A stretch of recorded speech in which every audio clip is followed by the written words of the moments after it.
இச்சை வந்து விட்டால் யாரோட போய் படுக்கலாம் அப்படின்னு சொன்னாருன்னு ஒரு செய்தியை பரப்பிட்டு இருக்காங்க. அப்படி எங்கப்பா சொன்னாருன்னா விடுதலை கொண்டு வந்து இந்த ஆண்டு இந்த நாள்ல இப்படி சொன்னாருன்னு காட்டுறாங்க. சரி, அப்படியான நாள்ல இந்த விடுதலை இப்படிப்பட்ட ஒரு செய்தி வந்ததா என்று எடுத்து ஆராய்ந்து பார்க்கும் பொழுது அப்படிப்பட்ட ஒரு செய்தியே வரவில்லை. இதன் நூல்லையும் சான்றாக எடுத்து பரப்புகிறார்கள்.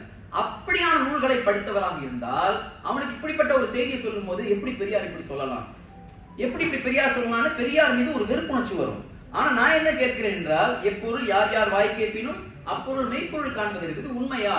கண்ணால் காண்பதும் தீது, காதால் கேட்பதும் தீது, தீர ஆராய்வதே மேல். விசாரிட்டுமா இல்லையா? என்றால் பெரியார் மீது அவ்வளவு பெரிய வன்மங்கள் இருந்து கொண்டிருக்கிறது. ஏன்னா அவரு இந்த சாதிய பிராமணிய அடக்குமுறையை பிராமண மதத்தை எதிர்த்தார். அது பிராமண மதம். அந்த பிராமண மதத்தை எதிர்த்தார். அது ஆதிக்கத்தின் அடிப்படையில் இருந்தது. அந்த பிராமண மதத்தை எதையெல்லாம் ஏன் பிராமண மதத்தை எதிர்த்தார்னா அவரே சொல்றாரு. ஏன்னா மனித ஒடுக்குமுறையை செய்வது இந்த பிராமண மதம், மேல்தட்டு கீழ்த்தட்டு. அதை ஒடுக்குமுறை செய்கின்ற காரணத்தால் அதனாலதான் சமூக நீதினு வந்தது. எல்லாரும் சமம், இதுல யாருக்கும் வேறுபாடு இல்லை. எங்கெல்லாம் பெரியார் போராட்டம் தேவைப்படும், எங்கெல்லாம் பெரியார் செல்வார்னா ஒரு மேல்தட்டு கீழ்த்தட்டுன்னு சொல்லி நான் ஆதிக்கம் பெற்றவன் என்று சொல்லி அங்கே தனக்கு கீழாக ஒருவரை அமைத்துக் கொண்டு அது எந்த துறையாக இருந்தாலும் சரி அங்க அடக்குமுறைகள் இருந்தால் அங்க பெரியார் வருவார். ஆணாதிக்கம் இருந்தாலும் அங்க பெரியார் வருவார். இந்த சமூக அமைப்பு முறையில் ஒரு ஆதிக்க சக்தி இருந்தாலும் அங்க பெரியார் வருவார். கோயிலுக்குள் இந்த சனாதனத்தை எதிர்த்த ஒரு பெரியார், ஆனால் கோயிலுக்கு போக சொல்லி போகிற ஒரு மக்களை தடுக்கின்ற பொழுது நீ கோயிலுக்கு போ நான் நிக்கிறேன்னு சொல்லி பின்னால் இருந்து அவங்க குந்தி தள்ளும் பெரியார். உண்மையா இல்லையா? ஏன், என்ன காரணம்? அதுல பிழைப்பாடுகள் இருக்கு அவருக்கு தெரியும். ஆனா அங்க ஒரு ஒடுக்குமுறை நடக்கிறது.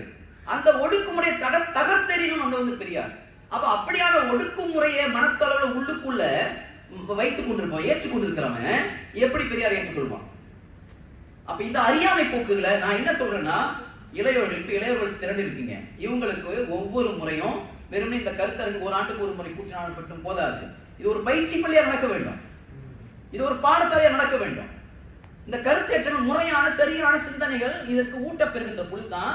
இப்ப ஏன் பெரியாரை பற்றி எதிர்நிலை சிந்தனைகள் இப்ப கொஞ்சம் முன்பு போல அதிகம் இல்ல, இப்ப குறைஞ்சிருக்கு. என்ன காரணத்துக்குன்னா தமிழ்நாட்டில் அடிக்கிற அடி, இந்த ஊடகவியலாளர்கள் மனோஜ் போன்றவங்க, அந்த யூடியூப் போன்றவங்க, இன்னும் பலர்லாம் திருப்பி அடிக்கிற அடி, அப்புறம் ஐயா சுகவி பாண்டியன் பேசுற பேச்செல்லாம் அவ்வளவு அறிவார் தெளிவார் இந்த பேச்சுகள், மதிவதனி போன்றவங்களை பேசுற பேச்சுகள் ஒரு தெளிவை ஏற்படுத்துகிறது.